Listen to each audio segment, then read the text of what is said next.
He was young, he was smart, and he was supposed to embody a French Renaissance.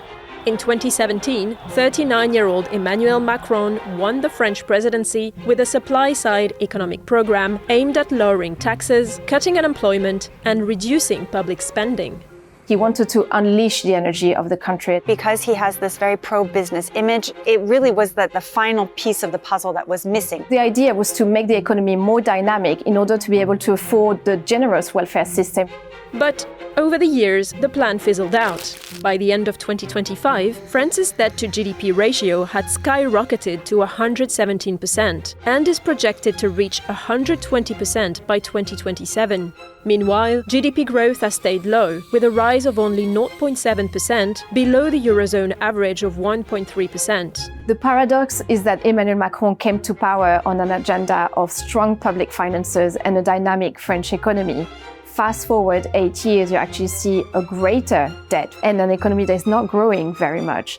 So, what went wrong? And why does France's economy still feel broken?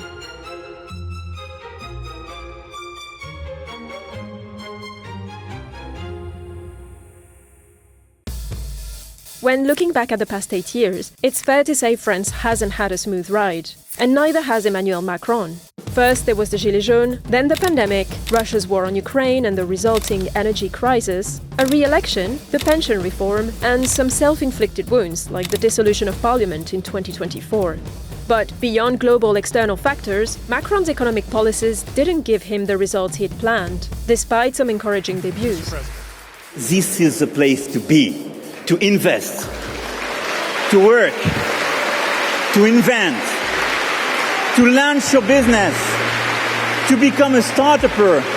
The idea was that by lowering taxes for companies in particular, for individuals as well, this would help revitalize the economy altogether. Flat tax, basically capping at 30% the taxation on investment income, suppression of the wealth tax, replaced by a real estate tax. So supply-side policies which probably went in the right direction. With the former president, there were some propositions to do some very high taxes, which actually created a bit of a brain drain. And there was really this feeling of France is hostile to entrepreneurs. The launch of the Startup Nation was embodied by Station F, the world's largest startups campus. When Station F arrived, Macron arrived, that really changed. People understood that it's okay to launch a business here.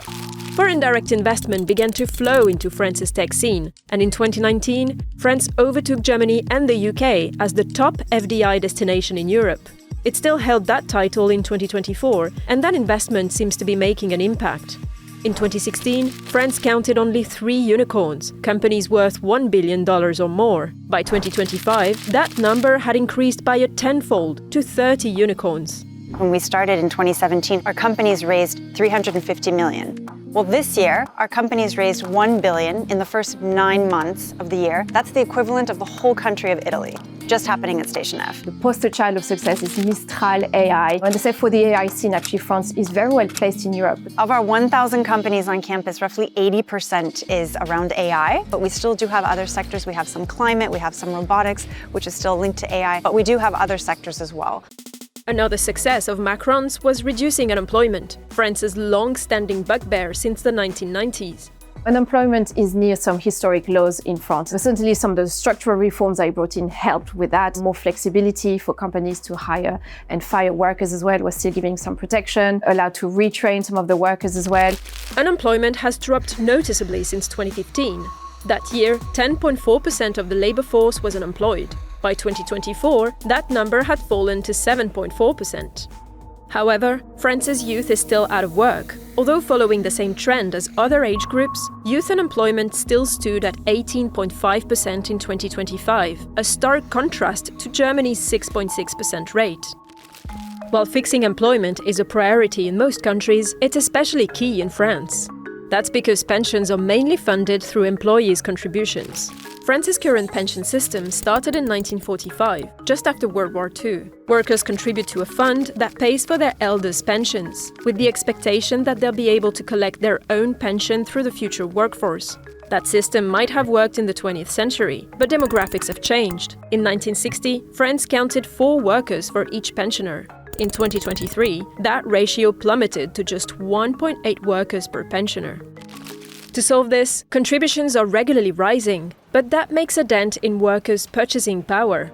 Another potential solution to the problem was raising the pension age, a reform Macron's government proposed in 2023. Despite mass protests, the measure was ultimately passed. However, the reform was paused in December 2025 to ease political tensions.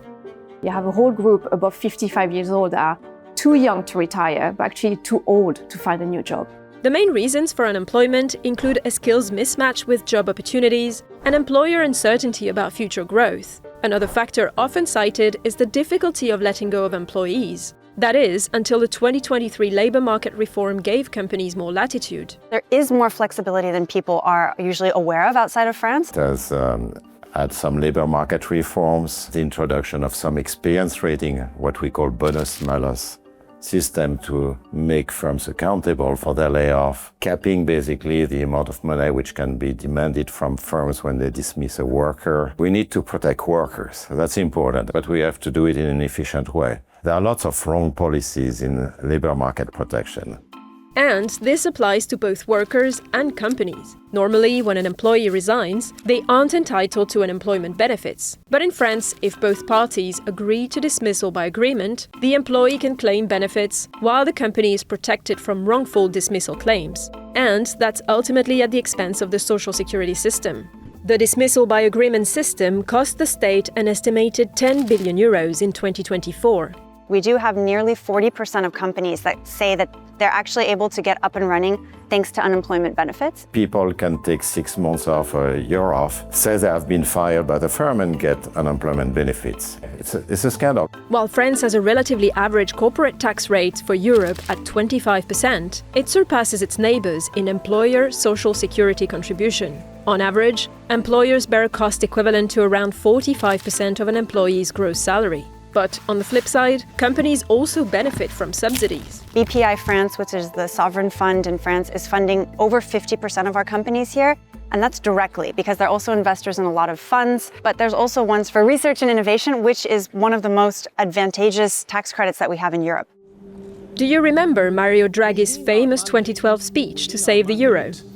The ECB is ready to do whatever it takes to preserve the euro. In 2020, Macron mirrored that approach with another whatever-it-takes moment. France is one of the most redistributive countries of the developed economies. And certainly what we've seen, the answer to the multiple crises over the past few years is to kind of redistribute and give more money.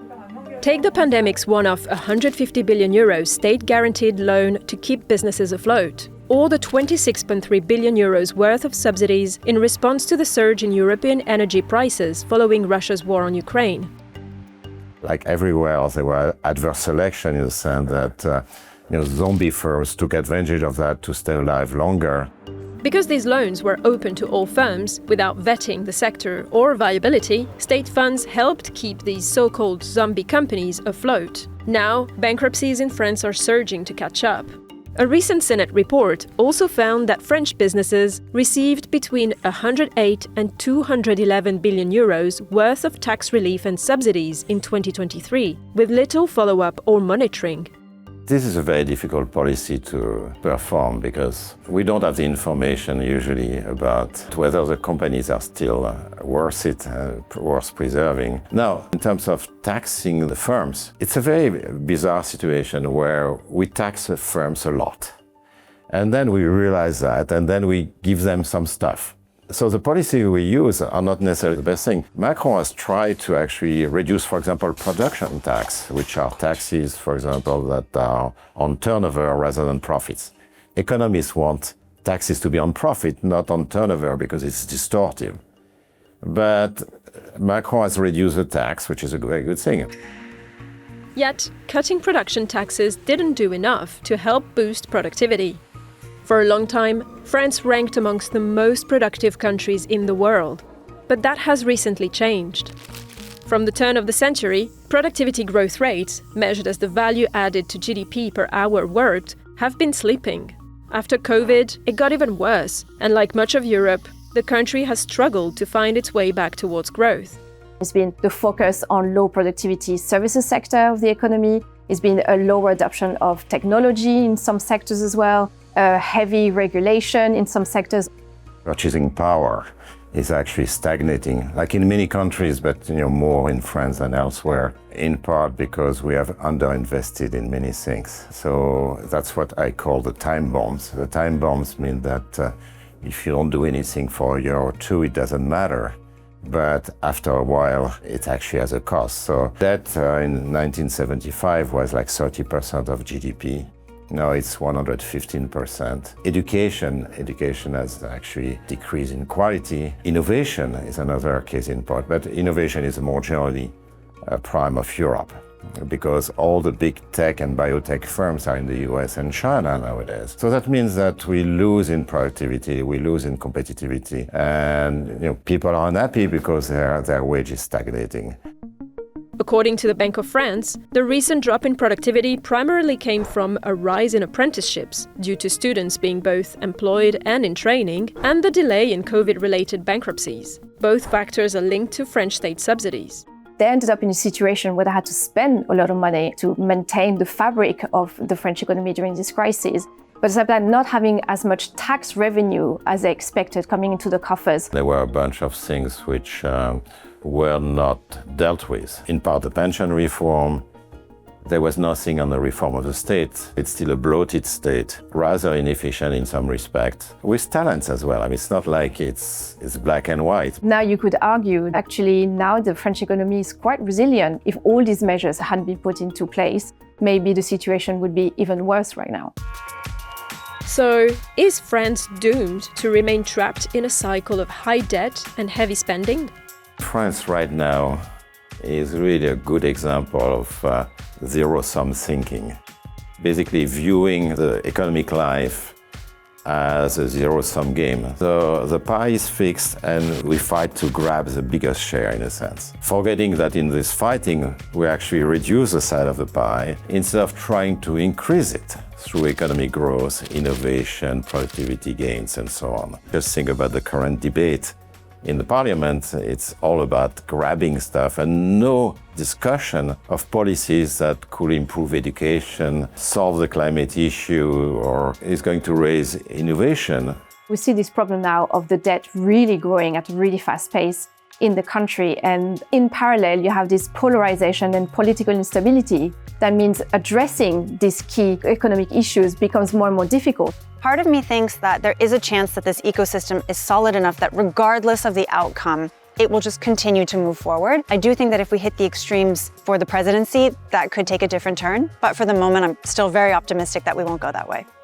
In French, people understand compromise is a compromission, and you basically betray your friends if you accept any agreement with the others. But we need to get more mature, and I'm sure we will. We have to invest for our children.